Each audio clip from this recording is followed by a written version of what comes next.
പിതാവിൻ്റെയും പുത്രൻ്റെയും പരിശുദ്ധാത്മാവിൻ്റെയും നാമത്തിൽ ആമേൻ. സ്നേഹമുള്ളവരെ, പുതുവത്സരത്തിൻ്റെ എല്ലാ ആശംസകളും പ്രാർത്ഥനകളും നിങ്ങൾക്ക് നേരുന്നു. പരിശുദ്ധ അമ്മയുടെ മധ്യസ്ഥ സഹായം നിങ്ങളുടെ കൂടെ ഈ ഒരു വർഷക്കാലം ഉണ്ടാകട്ടെ. തിരുസഭ പുതുവർഷം ആരംഭിക്കുന്നത് പരിശുദ്ധ അമ്മയുടെ മാധ്യസ്ഥം യാചിച്ചുകൊണ്ടാണ്, പരിശുദ്ധ അമ്മയുടെ തിരുനാൾ ആഘോഷിച്ചുകൊണ്ടാണ്. ഒന്നാമത്തെ വായനയിലെ സംഖ്യാപുസ്തകത്തിൽ 6-ാം അധ്യായം 22 മുതലുള്ള വാക്യത്തിൽ മോശ അഹറോനോടും പുത്രന്മാരോടും ജനത്തെ അനുഗ്രഹിക്കേണ്ടത് എങ്ങനെയെന്ന് പറയുന്നുണ്ട്. ആ അനുഗ്രഹം സ്വീകരിച്ചുകൊണ്ട് നമുക്ക് ഈ ഒരു വർഷം ആരംഭിക്കാം. കർത്താവ് നിന്നെ അനുഗ്രഹിക്കുകയും പരിപാലിക്കുകയും ചെയ്യട്ടെ. അവിടുന്ന് നിന്നിൽ പ്രസാദിക്കുകയും നിന്നോട് കരുണ കാണിക്കുകയും ചെയ്യട്ടെ. കർത്താവ് കരുണയോടെ കടാക്ഷിച്ച് നിനക്ക് സമാധാനം നൽകട്ടെ. ഇപ്രകാരം അവർ ഇസ്രായേൽ മക്കളുടെ മേൽ എൻ്റെ നാമം ഉറപ്പിക്കട്ടെ.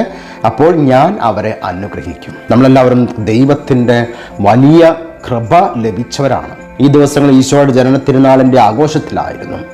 ഈശ്വനാഥൻ ഈ ഭൂമിയിൽ ജനിച്ചതോടുകൂടെ നമ്മളെല്ലാം ദൈവപുത്രനെന്ന സ്ഥാനത്തേക്ക് ഉയർത്തപ്പെട്ടു എന്ന് 2-ാമത്തെ വായനയിലൂടെ പൗലോസ് അപ്പോസ്തലൻ നമ്മളെ പഠിപ്പിക്കുന്നുണ്ട്. അവിടെ പറയുന്നുണ്ട്, കാലസമ്പൂർണത വന്നപ്പോൾ ദൈവം തൻ്റെ പുത്രനെ അയച്ചു. അവൻ സ്ത്രീയിൽ നിന്നും ജാതനായി നിയമത്തിന് അധീനനായി ജീവിച്ചു. ആകയാൽ ഇനിമേൽ ദാസരല്ല, പിന്നെയോ പുത്രനാണ്.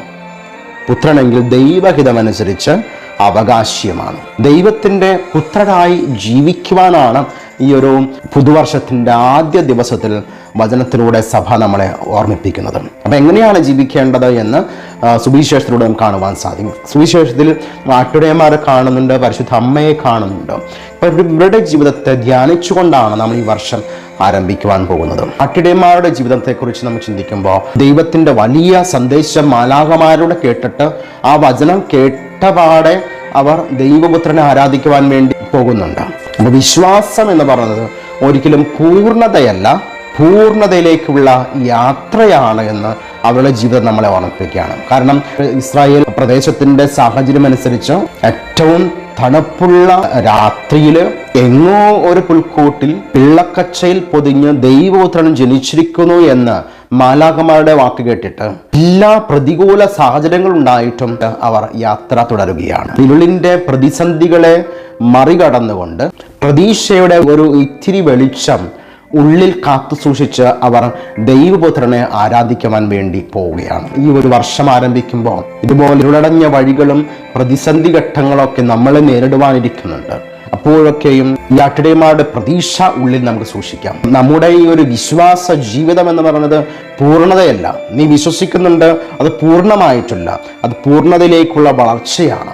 ഏത് പ്രതിസന്ധി ഘട്ടങ്ങളിലും ഈ ഒരു വിശ്വാസ പ്രതീക്ഷയോടെ വിശ്വാസത്തോടുകൂടെ മുന്നോട്ട് പോകുവാനാണ് വചനം നമ്മളെ ഓർമ്മപ്പെടുത്തുന്നത്. രണ്ടാമത് യേശുനാഥനെ ആരാധിക്കാൻ വന്ന ആട്ടിടയന്മാരെയും പരിശുദ്ധ അമ്മയും ഒക്കെ അവിടെ കാണുന്നുണ്ട്. അപ്പൊ അവരുടെ പ്രത്യേകതകളെ കുറിച്ച് വചനത്തിൽ വായിക്കുന്നുണ്ട്. ആട്ടിടയന്മാർ മാലാഖമാർ പറഞ്ഞ കാര്യം ക്രിസ്തുവിനെ കാണുന്നതിന് മുമ്പേ തന്നെ മറ്റുള്ളവരെ അറിയിച്ചു എന്ന് പറയുന്നുണ്ട്. രണ്ടാമത് പറയുന്നത് മറിയം ശിശുവിനെ ആരാധിക്കുന്നത് കണ്ടിട്ട് ഹൃദയത്തിൽ സംഗ്രഹിച്ചു ഗാഢമായി ചിന്തിച്ചു കൊണ്ടിരുന്നു എന്ന് പറയുന്നു. മൂന്നാമത് ആട്ടിടയന്മാർ ഉണ്ണിയേശുവിനെ കണ്ടു കഴിയുമ്പോൾ തങ്ങളോട് പറയപ്പെട്ടതുപോലെ കാണുകയും കേൾക്കുകയും ചെയ്ത സകല കാര്യങ്ങളെക്കുറിച്ച് ദൈവത്തെ മഹത്വപ്പെടുത്തി സ്തുതിക്കുകയും ചെയ്തുകൊണ്ട് തിരിച്ചുപോയി എന്ന് പറയുന്നുണ്ട്. ഈ 3 കാര്യങ്ങൾ നമ്മുടെ ജീവിതത്തിൽ എപ്പോഴും കാത്തു സൂക്ഷിക്കേണ്ട കാര്യങ്ങളാണ്.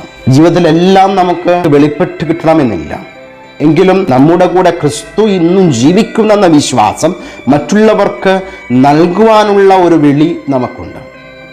അതൊക്കെ പൂർണ്ണമായിട്ട് മനസ്സിലാക്കിയിട്ടില്ല എങ്കിലും പ്രതീക്ഷയിൽ ജീവിക്കുന്ന നമ്മുടെ ദൗത്യം അതാണ്. ക്രിസ്തു നൽകിയ ഈ വലിയ പ്രതീക്ഷ മറ്റുള്ളവർക്ക് നൽകുവാൻ വിളിക്കപ്പെട്ടവരാണ്. ഇനി രണ്ടാമത്തെ കാര്യം, പരിശുദ്ധമ്മയെ പോലെ ചില മൗനങ്ങളും ധ്യാനങ്ങളും നമ്മുടെ ജീവിതത്തിൽ ആവശ്യമാണ്.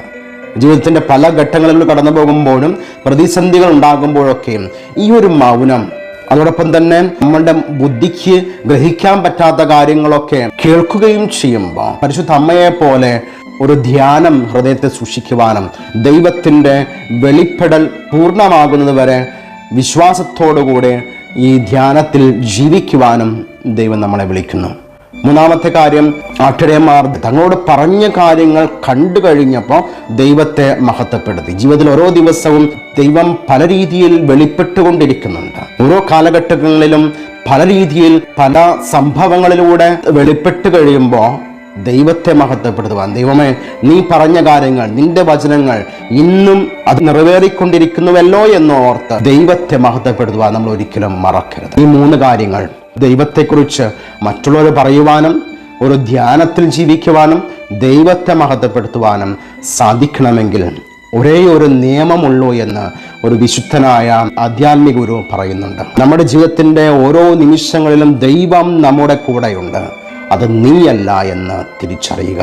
എന്ന് പറഞ്ഞാൽ നമ്മുടെ ജീവിതത്തിൽ നമ്മൾ ആഗ്രഹിക്കുന്ന, നമ്മൾ ഉണ്ടാക്കിയെടുക്കുന്ന സ്വപ്നങ്ങൾ ജീവിതത്തിൽ പ്രാവർത്തികമാക്കുവാനുള്ള പരിശ്രമമാകുമ്പോൾ അവിടെ നീ ദൈവമായിട്ട് മാറുകയാണ്.